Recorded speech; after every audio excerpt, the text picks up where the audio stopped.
Okay, today we're going to talk about LLCs. So if you have a little bit of experience already in your industry and you want to transition from seeing clients on the side to a legit profitable business, one of the first things you're going to need to do is pick a business entity, such as a LLC.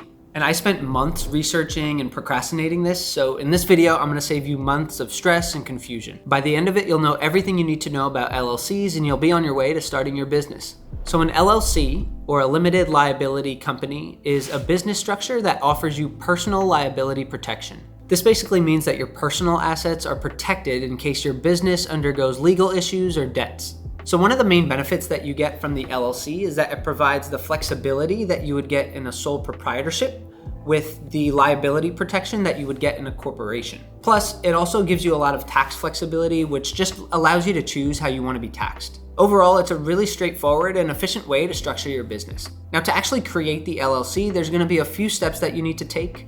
Some are obvious, some aren't. So I would carve out about a few hours just so that you can go through this process slowly and just make sure that you don't miss anything. So first you're gonna have to choose a business name, which sounds obvious, but it's actually super important because that business name is gonna be tied to the LLC. So for example, in our business, it's Ascenza LLC. And that's what comes up on all our tax documents and any other legal documents that we might have to fill out. You're gonna need to check to make sure that your business name is available and complies with all your state requirements. There's a lot of online tools that you can use to check LLC availability, so just enter this prompt onto Google and it should be pretty straightforward. So now that you've chosen your name, you're gonna need to register your LLC with your state. This process involves filling out articles of organization, which is basically just a document that officially registers your LLC. Specific requirements are going to vary state to state, but generally the steps are similar. Just enter this prompt onto Google and it'll put you in the right direction. Now, if you have partners, you're going to want to have an operating agreement, and I highly recommend doing this even if your state doesn't require it. Your operating agreement is going to outline exactly how your LLC is going to be run. This includes the roles and the responsibilities of the members, how profits and losses will be distributed, and the procedure for adding or removing members in the future. Having a clear operating agreement is going to prevent any future disputes and just make sure things run smoothly. So another important step is going to be getting an employer identification number from the IRS, also known as an EIN number. An EIN number is kind of like a social security number, but for your business. So getting your EIN number is kind of its own process, and so I made a whole video on it that you can check out here. So some states have additional requirements to registering your LLC. Sometimes this is going to be putting a notice in the local newspaper or just other permits and licenses that you might have to get. So you're going to have to research your state's specific guidelines just to make sure that you're complying with all the state's rules and regulations. I suggest putting this prompt into Google just to make sure that you hit all your state's requirements. So real life example for you, our physical therapy practice is in New York City, and New York State actually does have quite a bit of additional requirements for registering an LLC. And I just wrote it down here to make sure I'm giving you the right information. So in New York, for example, LLCs must publish a notice of formation in 2 designated newspapers for 6 consecutive weeks within 120 days of formation. So super specific. I don't know why they have that, but yeah, if you're in New York, that's what you're gonna have to do. If you are in New York City or in New York, you can just message me directly and I can give you some more advice. If you're in another state, I would, again, just put that prompt into Google and make sure that you're hitting all the additional requirements. So if you are in New York City or in New York State, I actually made a whole video explaining these specific additional requirements that you're gonna have to have for your LLC. So you can check that video out, it's super short. Oh, and you can usually expect a small fee when registering your LLC. You can usually pay that directly on the IRS website. So now you know everything there is about the LLC process. When it comes to actually registering for the LLC, you're gonna have 3 main options. One, you can go directly through the IRS yourself, and basically this is just gonna require you filling out all the documents, providing all the information, and again, just communicating directly with the IRS. The second option you have is using a lawyer, and the lawyer is basically gonna hold your hand through the entire process. You're gonna have to pay them a fee, but a lot of people find it worth it because they're gonna make sure that you don't make any mistakes, and they're gonna give you some advice along the way. And 3, the route that my partners and I took, there's a lot of third-party companies that are basically designed to help business owners with this process. And so, again, we did months and months of research on this. And so in our area, at least, like I said, we're in New York and we're in the Northeast. LegalZoom and Taylor Brands are 2 companies that kept being recommended to us. And we actually went with Taylor Brands. I have no affiliation to either. I would do some research and just ask around, see what other people are using. There might be different companies regionally that I don't know about or didn't come up in my search. And so do your research, ask around, see what other people are using. I would check your region to see if there are any region specific websites that are helpful. But like I said, LegalZoom, Tailor Brands, they seem to be ones that kept getting recommended to us. So the nice thing about the third-party companies is that the websites are super easy to use. So you just go to the website, make an account, and it'll literally take you through step 1, step 2, step 3, all the way until you're done with the entire process. I don't think the process takes that long. Like I said before, I personally like to carve out a few hours for these type of things. I like to go through it slowly and just make sure I don't make any mistakes. And so yeah, if you follow those steps and go through that process, you're gonna have your LLC in a couple hours. So congratulations on getting your LLC up and running. Just remember that this is just the beginning. You'll also need to fulfill ongoing responsibilities such as filing annual reports, paying state fees, and keeping up with any state-mandated compliance requirements. Staying on top of these obligations will keep your LLC in good standing and ensure that your business runs smoothly. So that's another reason why we actually went with the third-party company route. They'll keep you updated on all these obligations that you're gonna need to keep up with going forward. So if your state gets any new laws or regulations, they'll send you notifications to your email inbox, and you'll just have to fill out some forms every now and then. And so the fact that they stay on top of all the legislation that might be getting changed is really nice, because honestly, it would be impossible for us to do that on our own. So my partners and I started our own brick and mortar physical therapy practice on the Upper West Side in 2023. Today, I'm gonna save you hours of research and confusion by telling you exactly what the state-specific requirements are for an LLC in New York. I mentioned that the LLC process is pretty much similar throughout the United States. However, some states have state-specific requirements, and as you probably guessed, New York is one of them. So I'm just gonna tell you exactly what the state-specific requirement for New York is, and then I'm gonna go through the whole process on how to get it done. And I just wanna make sure I say it correctly, so I have it written down here. New York City and New York State LLCs must publish a copy of the Articles of Organization or a notice of formation in 2 designated newspapers for 6 consecutive weeks within 120 days of forming that LLC. And just so you know, the 2 newspapers, one of them has to be a daily circulation newspaper and the other has to be a weekly circulation newspaper. Don't ask why the state requirements are so specific, but it is what it is. And so for the rest of the video, I'm just gonna walk through how to get all this done, how we got it done. And yeah, if you have any questions, feel free to DM me, because yeah, it was the most random requirement I've ever seen. So I know that was a lot, and I'm gonna go over the easiest way to get all of that done, but first let me go through the rest of the requirements. So after you get those 2 publications done, you're gonna have to submit a certificate of publication to the Department of the State. I'll put a link to this certificate in the video description below, but all of this can be found on the newyork.gov website. And the last requirement is a filing fee, which at the time of recording this is $50. And so just to review, there's 3 things that you're gonna have to get done. You have to publish your notice of formation in 2 designated newspapers within 120 days of formation. After you do this, just make sure to save and download the confirmation. You have to complete and submit the certificate of publication document that is linked in the video description below. And then lastly, you're gonna have to pay the $50 filing fee, which at the time of this recording is $50. And so at the time of recording this, you can submit all 3 of those requirements online, but if you prefer to mail it, you can just mail it to this address. And so now I'm gonna walk you through the 2 main ways that you can get that newspaper requirement done. And so if you choose to do this yourself, you're gonna have to reach out to each one of those publications and set up the formation notice directly through them. And don't forget to choose one newspaper that's a daily circulation and another that's a weekly circulation. And so after you schedule and complete your publications with them, just make sure to ask them for an affidavit or some sort of proof of publication. That way you can submit it to New York State. And so I'm not gonna lie, all that sounded like a complete headache. And so we decided to go with a second option, which was using a third-party service to help us get those publications done. We used a company called VCore Services, and they're a partner of Wolters Kluwer. Wolters Kluwer is a giant national company that provides information, software solutions, and services for professionals in healthcare, accounting, legal, and other industries. So VCore Services is a smaller company that provides similar services, and so we actually went through them, even though they're under the Wolters Kluwer umbrella. I'm not really sure how that relationship works, but Yeah, the company's name is VCore Services. So I'm gonna put the link to VCore Services in the video description below. Their website's pretty straightforward. When you sign up, they're gonna put you in touch with a representative who will basically be your point person throughout the entire process. And again, don't forget to ask for proof of publication after you go through the process. That way you can submit that to New York State.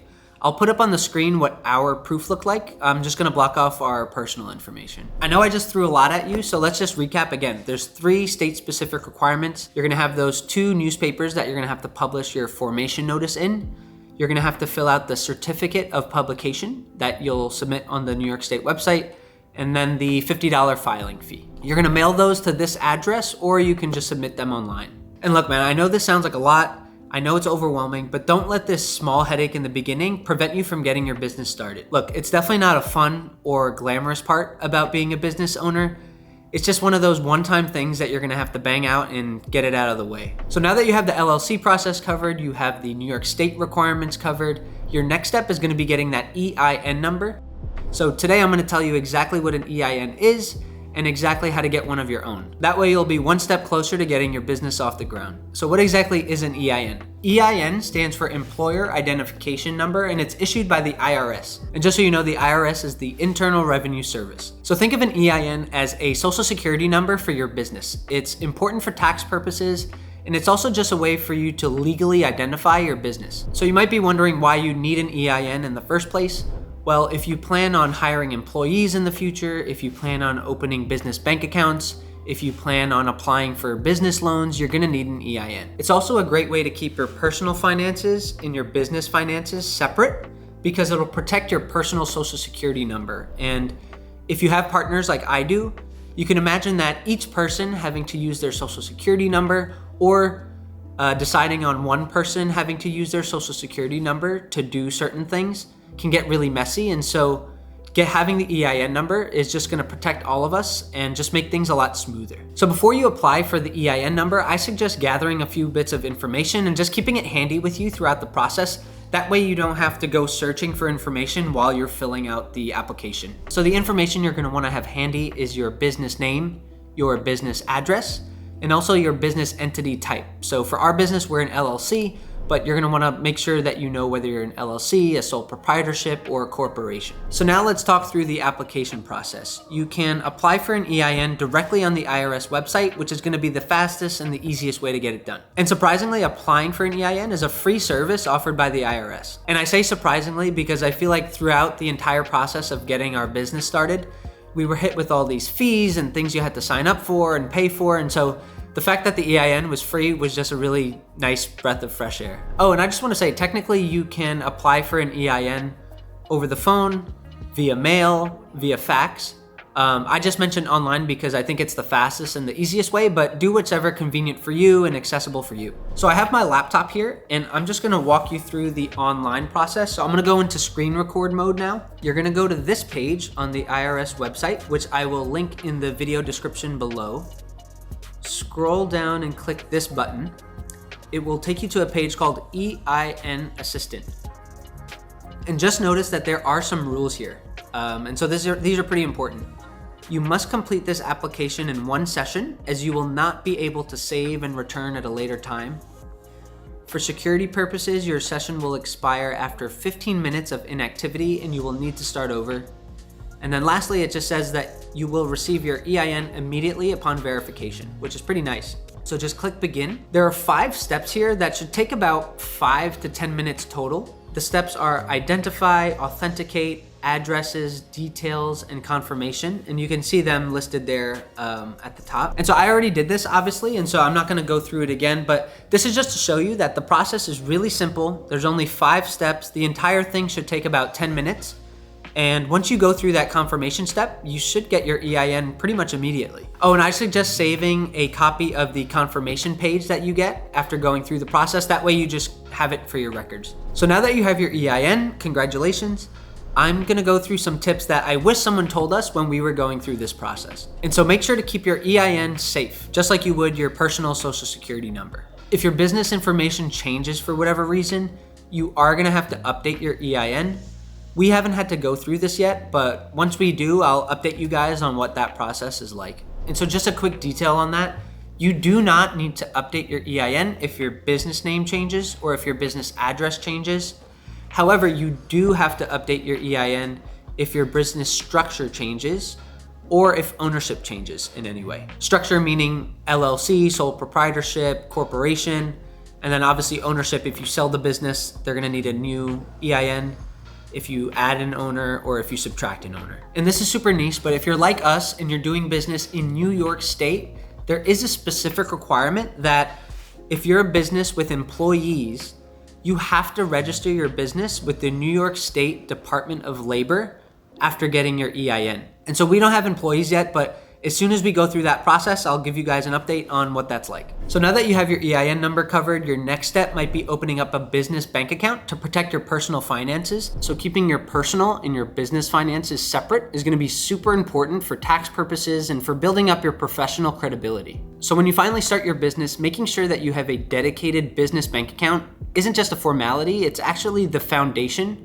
for making sure that you have clean bookkeeping and for managing your finances in general. By drawing this clear line between your personal finances and your business finances, you'll make everything from tracking cash flow to filing taxes a lot more straightforward and smoother. This separation is gonna boost your credibility with banks, with other lenders, with investors, and even your customers. And if you're just starting out, you know how awkward it could be to work with your client and then at the end of the session, you have to do this awkward like Venmo exchange or write a check. And trust me, having the business bank account just makes you look more credible and it just makes everything feel more legit for you and for the customer. So there are different types of business bank accounts and choosing the right ones are gonna be important when you're getting your business started. Similar to personal bank accounts, there are business savings accounts and there's business checking accounts. You also have other things like merchant accounts, but we'll get into that in a later video. Today, we're just gonna focus on the business checking and the business savings. So I highly recommend opening up at least one business checking and one business savings account. Each one is gonna play a distinct role in how you handle money as a business.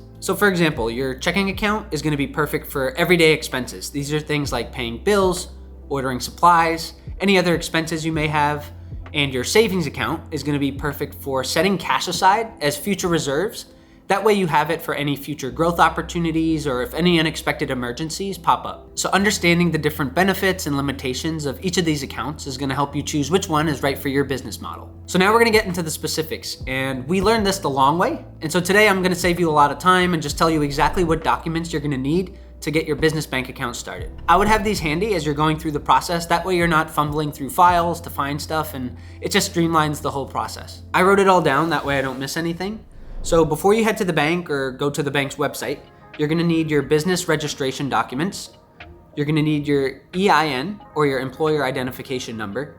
You're gonna need personal identification, so like your social security number, and a proof of your business address. And so those four things are gonna be the main things you'll need to open up your business bank accounts. And trust me, having these documents ready to go is gonna speed up the process and just save you a bunch of headaches. So another key part of the process is gonna be understanding the bank fees, the terms, and the benefits of each one of these accounts. And trust me, when you're getting your small business off the ground, every dollar is gonna count. And so these fees may not seem like a lot, but they add up over time. So when you're evaluating which bank you wanna go with, whether it's in person or online, you're gonna wanna look at a few things. You're gonna wanna look at monthly fees, you're gonna wanna look at transaction limits, the minimum balance requirements, and any other hidden costs that might sneak up on you. All these factors are gonna influence how you manage your cash flow day to day. And so honestly, I recommend looking at multiple banks. I would look at no less than 3 to 4.